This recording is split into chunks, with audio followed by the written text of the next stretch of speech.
فمن يرد الله أن يهديه يشرح صدره للإسلام ومن يرد أن يضله يجعل صدره ضيقا حرجا كأنما يصعد في السماء كذلك يجعل الله الرجس على الذين لا يؤمنون وهذا صراط ربك مستقيما قد فصلنا الآيات لقوم يتذكرون.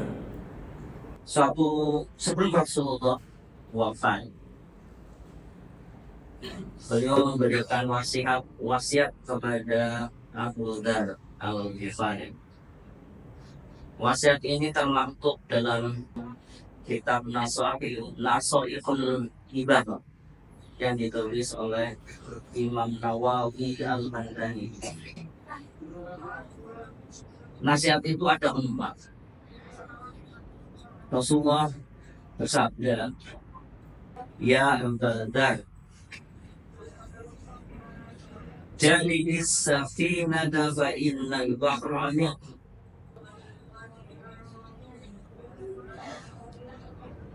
wa khuriz zada kamilan fa inna safara dha'in wa khaffifil himla fa innal aqabatul karim wa afrisil amal fa innan naqada basir." Ini ada 4. Kata Rasulullah, "Wahai Abu Dzar, perbaharuilah kapalmu karena laut itu dalam." Kemudian yang kedua, ambillah bekal yang cukup karena perjalanan itu jauh. Yang ketiga, ringankanlah beban karena lereng bukit itu sulit dilalui. Dan ikhlaslah beramal karena Allah Maha Teliti. Sidang Jumat yang dirahmati Allah. Nasihat yang pertama, Rasulullah mengatakan bahwa lautan itu dalam. Maksudnya apa ini? Bahwa ruilah kapalmu karena lautan itu dalam. Jadi nasihat Rasulullah ini yang pertama untuk mengingatkan kepada kita semua sebenarnya, bukan hanya kepada Abu Dzar, bahwa kalau ilustrasinya kita akan menaiki kapal, maka kapal itu harus baik, kapal itu harus fit untuk berlayar, kapal itu harus fit menuju tujuan, jangan bocor dan sebagainya. Maka konteks dari hadis pesan yang pertama ini, perbaikilah kapalmu karena laut itu dalam. Jangan sampai kemudian kapal itu karam dan kita itu tenggelam. Para ulama menyampaikan ada 2 pendapat. Apa yang dimaksud perbaiki kapal? Pendapat pertama itu adalah benahilah niat kita dalam berbuat. Karena niat itu akan mempengaruhi seberapa besar balasan yang Allah berikan. Innamal a'malu binniyat wa innamal likulli imri'in ma nawa. Faman kanat hijratuhu ila Allahi wa rasulih fa hijratuhu ila Allahi wa rasulih.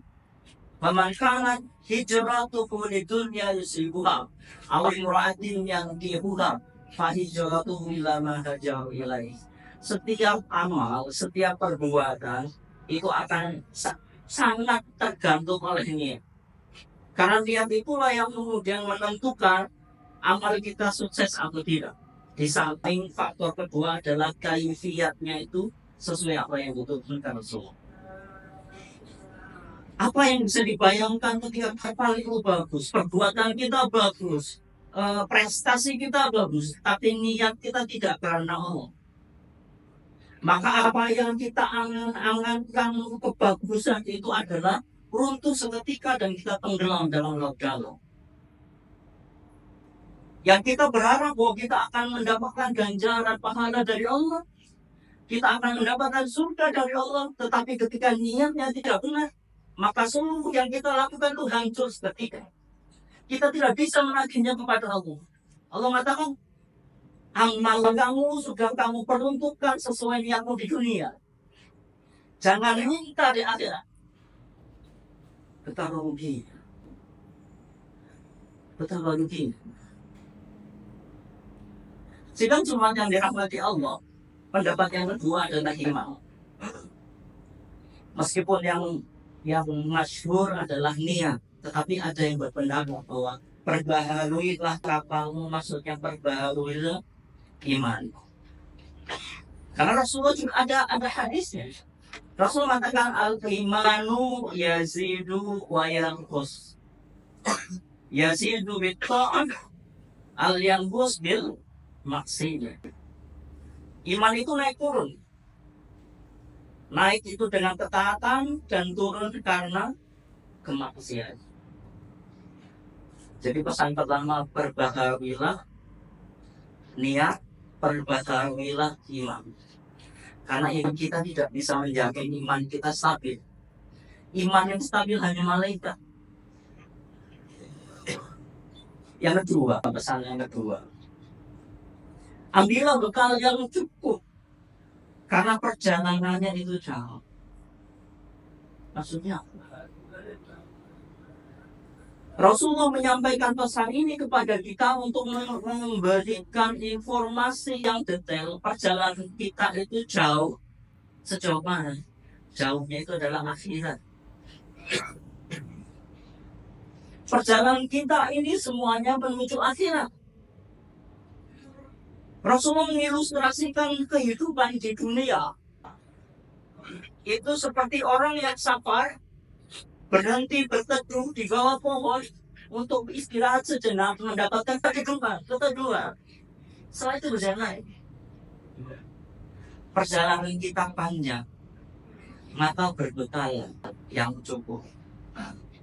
Dan Rasulullah menyampaikan bekal utama dalam menempuh perjalanan itu adalah amal saleh.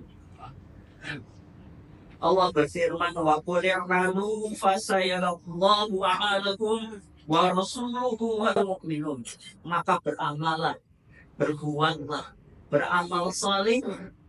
Yang menjadi saksi siapa? Allah, Rasul, dan orang-orang beriman.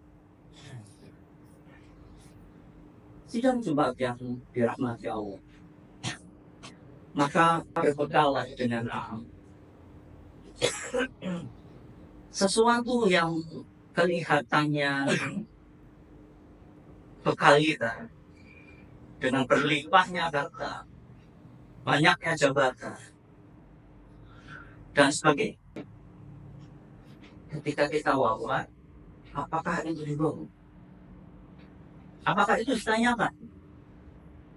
Yang ditanyakan itu kan adalah kalaupun harta perolehannya dipegang apa begitu. Tapi yang pertama kali ditanya dalam alam kubur itu kan sholat itu. Kewajiban kita kepada Allah. Maka marilah sesuai pesan Rasulullah yang kedua ini. Kita sama-sama membekali diri kita dengan amal saleh. Pesan yang ketiga pada Abu Dhar, yang itu juga berlaku bagi kita semua ini. Ringankanlah beban bawaan ini, karena bukit itu sulit untuk dilalui. Sidang Jumat yang dirahmati Allah, kita akan mendaki beberapa fase etape dalam diri. Kita akan etape pertama itu adalah kematian, dan di situ pertanyaan itu detail. Di alam barzah ada mizan, ada siratal mustaqim. Betapa itu akan memberatkan kita ketika kita kemudian membebani dengan keduniaan itu yang ternyata tidak memberikan damai. Maka Rasul mengatakan ringan kalau beban, artinya apa? Kita tidak membutuhkan kemewahan. dunia itu, Rasulullah mengilustrasikan begini, dunia itu adalah apa yang engkau makan hingga jadi kotoran, gitu ya. Apa yang engkau kenakan hingga lapuk, dan apa yang engkau infakkan di jalan Allah. Ketika kita bicara tentang dunia itu, maka pilihannya adalah ketika kita makan seberapa banyak sih, kita merasa puas. Kalau kita berkaca pada diri kita puas. Itu dengan apa yang kita kenakan, apa yang kita kendaki, apa yang kita makan, sebanyak apa kita makan, sebanyak apa yang kita kenakan, beratus-ratus baju tiap 5 menit nanti, beratus-ratus kendaraan yang tiap 30 menit nanti, itu nggak kita butuhkan. Saya ketemu nih orang mobilnya dalam kulit, itu kalau manasin mesinnya saja butuh berapa itu sehari? Nggak ngutut itu, cuma manasin mesin satu persatu, apalagi dipakai sekali jalan. Beliau lampu nggak bermanfaat. Dan yang keempat, Rasul menyampaikan, ikhlaslah dalam beramal, karena Allah Maha teliti kisahnya.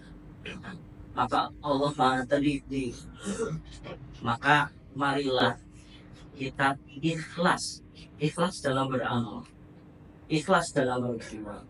Artinya apa? Yang kita tuju hanya Allah dan marilah kita ikhlaskan. Artinya motivasi, tujuan dalam beramal hanya untuk Allah Subhanahu wa Ta'ala.